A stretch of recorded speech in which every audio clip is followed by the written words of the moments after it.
Greetings, it is Thursday afternoon, May 13th, 2021.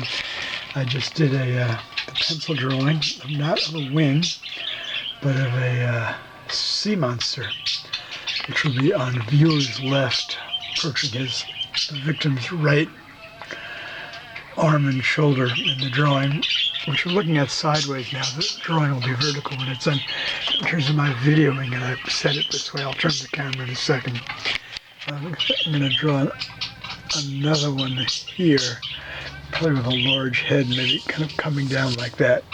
So it'd be kind of comparable to metaphoric wings, in this case allegorical sea monsters. And this is part of a trio with underwings 39 and 40. Okay, I'm going to turn this. All right, to be continued.